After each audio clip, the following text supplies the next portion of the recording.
দীর্ঘদিন যাবৎ আমরা এখানে ময়লার গন্ধে থাকতে পারি না এবং এই ডাস্টবিনটা যদি দূরে সরায় নেন পূর্বসভার লোকেরা দৃষ্টি আকর্ষণ করে বলছি ওরা নিলে আমরা একটু মানে ভালো হয় এবং কাস্টমার আসলেও বলে যে দুর্গন্ধের জন্য কীভাবে বসে থাকে এই প্রশ্নগুলো আমরা উত্তর দিতে পারি না।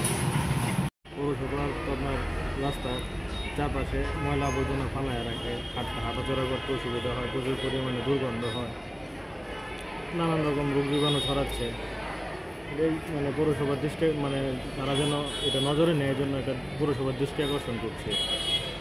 পৌরসভায় যেখানে ইচ্ছা সেখানে ময়লা আবর্জনা মানুষ ফেলে রাখে, এইগুলোর জন্য পৌরসভাকে দৃষ্টি আকর্ষণ করছি এগুলো নজরে আনার জন্য। পৌরসভার ভিতরে যেখানে সেখানে রাস্তাঘাটে আনাচে কানাচে ময়লা ফালানির কারণে পরিবেশটা নষ্ট হচ্ছে। পৌরসভা দৃষ্টি আকর্ষণ করে বলছি, উনি যদি একটু দেখেন তাহলে উপকৃত। এখন আমার ব্যক্তিগতভাবে মনে হয় পৌরসভার অবশ্যই উদ্যোগ নেওয়া উচিত পরিবেশ দূষণ রোধে, প্লাস সচেতন নাগরিক হিসেবে গ্রিন ভয়েস নামে পরিবেশবাদী একটি যুব সংগঠনের সদস্য সচিবের দায়িত্ব পালন করছি আমি নেত্রকোনা সরকারি কলেজ শাখায়।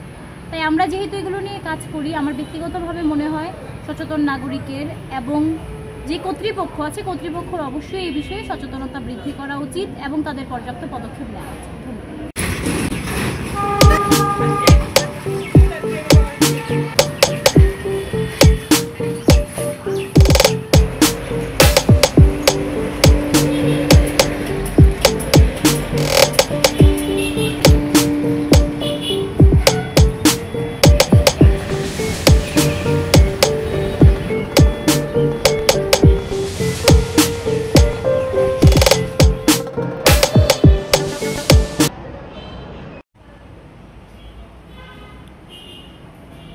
আমরা পরিবেশ অধিদপ্তর থেকে আমরা বিভিন্ন স্টেক হোল্ডার যারা আছেন বজ্র ব্যবস্থাপনার সাথে তাদের সাথে আমরা নিয়মিত যোগাযোগ রাখছি। যেমন আমরা পৌরসভাকে আমরা ল্যান্ডফিল যেন ঠিকমতো তারা পরিচালনা করেন সেই বিষয়ে আমরা তাদেরকে চিঠি দিয়েছি। পৌরসভা প্রশাসক মহোদয়ের সাথে আমি ব্যক্তিগতভাবে গিয়েও কথা বলছি এবং এটা জেলা প্রশাসক স্যারকেও বিষয়গুলো অবগত করা হয়েছে এবং এই বজ্র ব্যবস্থাপনার সাথে সংশ্লিষ্ট যারা আছেন সকলে যদি আমরা ঐক্যবদ্ধভাবে কাজ করি তাহলে নেত্রকোনাবাসীকে একটি ময়লা আবর্জনা মুক্ত একটি শহর দেওয়া সম্ভব।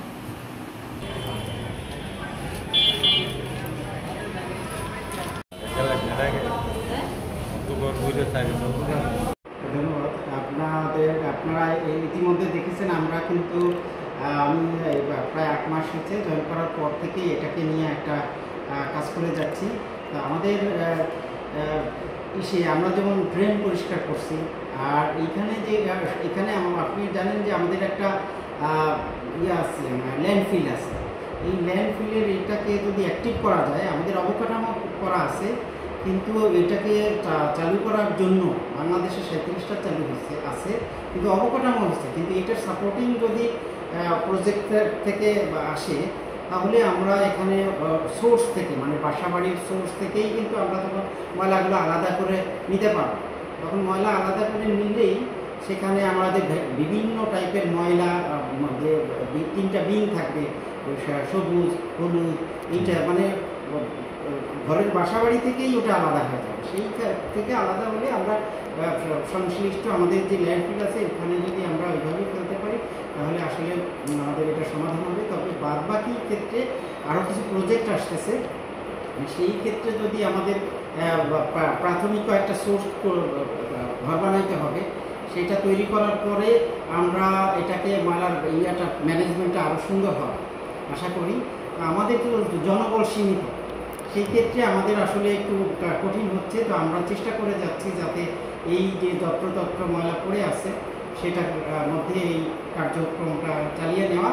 এবং আমাদের একটা মাস্টার প্ল্যান আছে যে জনস্বাস্থ্য প্রকৌশল অধিদপ্তরের মাধ্যমে 25টা সিটি একটা প্ল্যান আছে, ড্রেন প্লাস আমাদের বিভিন্ন ক্ষেত্রে এই যে বজ্র রিলেটেড যে কিছু প্রকল্প আসার কথা, সেটা হলে আমাদের আরও সুন্দরভাবে ম্যানেজমেন্টটা করতে পারবে।